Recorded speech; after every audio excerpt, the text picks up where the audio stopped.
Hey everyone, welcome to Assigned Christian at Birth. My name is Andy. If you're new here, my pronouns are they and them. I just want to give a warning up front that if anything other than the idea of the Christian afterlife is triggering for you, please go ahead and skip this one. Take care of yourself. Don't try to rush into exposing yourself to anything you're not ready for. But this episode of Morning Thoughts is going to deal with death and non-Christian views of the afterlife. So, like I said, I'm Andy. I run this channel, Assigned Christian at Birth. Right now I have two different podcasts on it.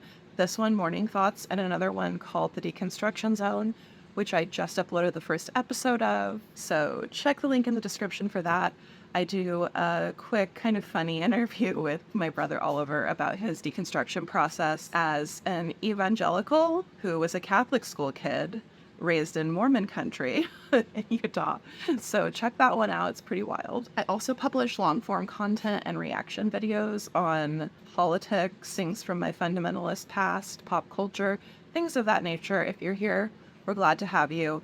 If you're questioning, I'm really ecstatic that you're here and that you're brave enough to interact with this podcast. It's truly a brave thing to question what you were raised with, or even brave thing to question anything people are telling you is true, and to do the research for yourself. Before we begin this episode, if you could please like this video, that really helps the algorithm out, and in turn that really helps me out, and it pushes my content out to more people, which is the goal. Also, if you learned something today, please subscribe and turn on the notification bell so that you'll be alerted whenever I have a new video. So, I had a death in the family this week. I wouldn't say I was particularly close to this person, however, I do have to admit there is a part of me down deep inside there that does hold some sadness over the situation. The way I explain it to my best friend is that it feels like my blood is sad. Like, it's the bloodline that's the tie, right? Not necessarily a relationship. There is something in me that's sad, but I'm not necessarily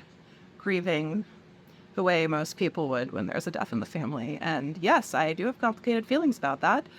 And that is partly why I'm making this video, because I was hoping that writing it out and talking it out would help me. By all rights, this person and I didn't share many views or priorities. This person did have a formative imprint on my childhood and adolescence when it comes to fat phobia, racism, and gossip. And their life always stood as a barometer for me on what I didn't want to do with my own life. However, now that this person has passed on, I have even more empathy for them than I did while they were here. I think the part of me that's sad, it's for the remote solitude and bitterness that this person chose for most of their life. Yes, this world is an absolute dumpster fire, but there are ways to make it more livable, and a life of isolated martyrdom really isn't it. All that to say, my mental illnesses and trauma have been triggered by this event, and I'm hoping that having this conversation will kind of help me a bit out of this particular OCD spiral. I know I've talked a lot about mental illness so far on this channel, but I haven't talked specifically about my OCD, and that's gonna happen today,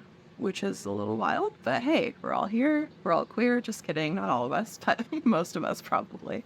It has been a real journey over the past handful of years, coming to terms with the fact that I have OCD, specifically existential OCD, which is a category of OCD in the Pure-O bracket. Purely obsessional OCD is often confused with the idea that the individual does not have any compulsions, but that's not true. Our compulsions happen internally in the brain. When I first accepted that this is something that I not only was dealing with, am going to deal with, I assumed it was born out of trauma associated with my adult life, but the more I've researched, reflected, written about it, the more I realize that these symptoms have been with me since I was a child. And now that I really look back on it, I'd argue I lived in my head way more back then, even than I do now. I know when we were in high school, we were told not to use Wikipedia, but it's 2023, and Wikipedia has a decent summary of things, basics, you know? So I'm gonna use Wikipedia. Okay, so the wiki says, for people with primarily obsessional OCD, there are few observable compulsions compared to those commonly seen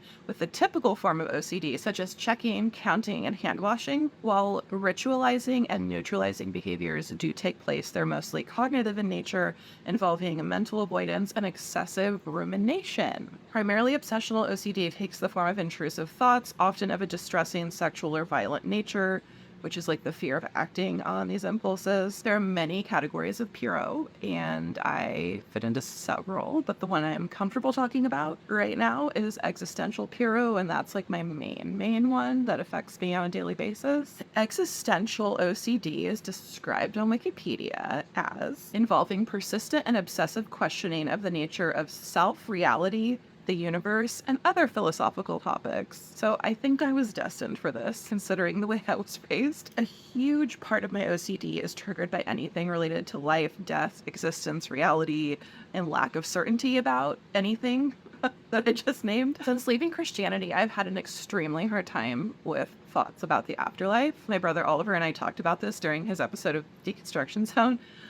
Both of us are unable to live with the uncertainty of the afterlife, or the idea that there's nothing at all that's going to happen when we die. This very well may be the case, and quite honestly, it's not a bad idea, especially when compared to what we were raised with. But as evangelicals, our brains are so religiously traumatized that we need to replace the old truth with some type of non-harmful new one. I fully recognize that my concept of the afterlife is meant to soothe my brain and my mental illness, and I wish more than anything that I could just be good with saying, I don't know what'll happen when we die and I don't care, but unfortunately the trauma just will not let me live. So where am I right now? My concept of the afterlife is most easily described, in a reductive manner, as a combination of the information found in a book called Journey of Souls, and then the healthy mixing of the good feelings that come from Disney's movie Soul, which is why I'm wearing my Terry Time t-shirt.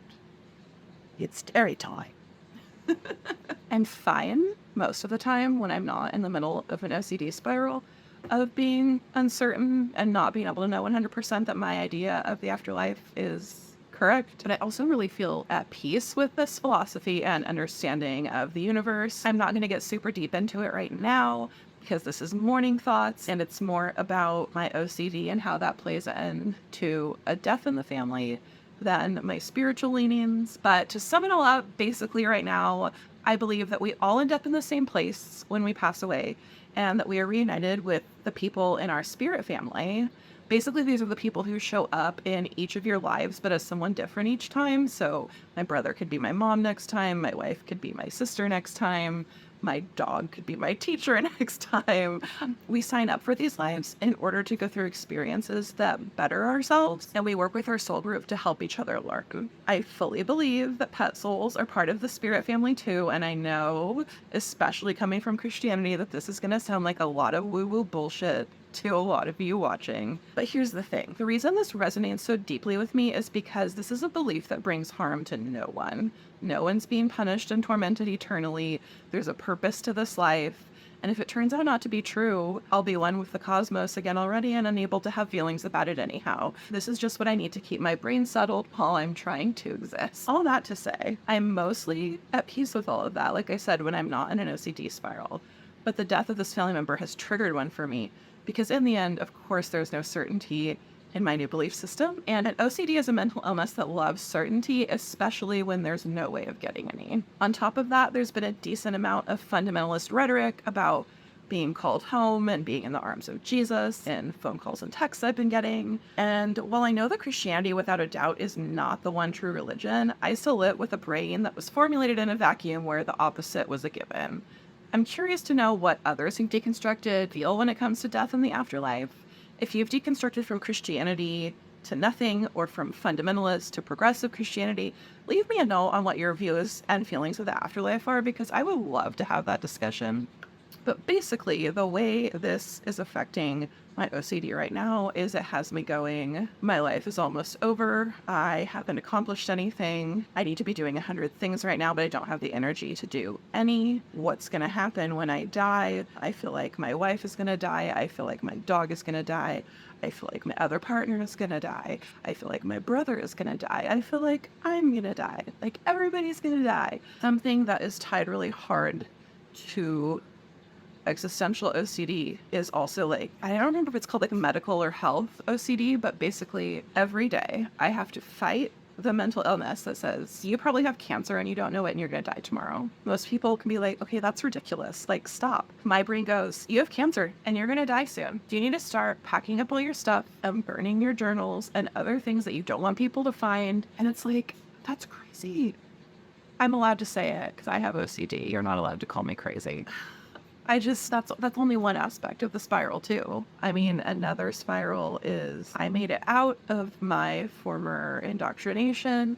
The rest of my family's still in it. And so when they all talk so confidently, what they know is happening in the afterlife, that makes my brain go, maybe you are a dirty, rotten sinner and you're wrong and they're right after all. I know that's not true. But when I'm in the middle of an OCD spiral, it is really hard to convince myself of that. Right now, the main thing I'm dealing with is that, like, I am 38 years old. I have lived through the recession. I've lived through COVID, as have we all. Every job I've ever had has just been a job. I've not really ever had a career. I've not owned a home. A lot of that is in part to the fact that I've chosen to live in Southern California, where it is absolutely impossible to own a home if you're not a rich person. However, we choose to live here because we're the safest here with anti-trans bills, anti-don't say gay bills, things like that. But my OCD really has me going like, you're gonna die, you're gonna die, you're gonna die, and you've done nothing. But hey, I'm doing something because I'm making this video. So I'm actually really proud of myself that I was able to translate my spiral into, I was gonna say making content, but like not making content, sharing with my community. All that to say, I hope you understand part of me a little bit more after hearing that. Hi, Penny. Yeah, I'm going to say hi. This is Penny. She's very cute. Did you know I needed a hug? Why don't you come lay down over here? Good girl. Now we're at the point of the podcast where I talk about what I've read lately, and I have read a ton lately. So instead of just sitting here and going through a list, I'm going to focus in on one of the books that I finished lately. This book is called Jesus Interrupted by Bart Ehrman.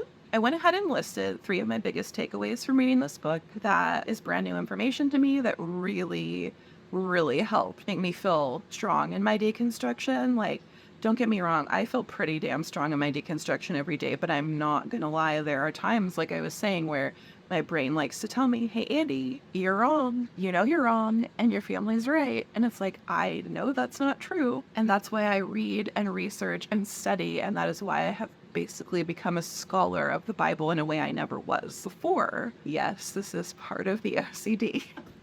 But I love Ehrman, and his books have just been so helpful to me throughout my deconstruction process, and they're always just a really good reminder to keep on keeping on and don't let my brain win. Jesus Interrupted, 3 main takeaways. 1,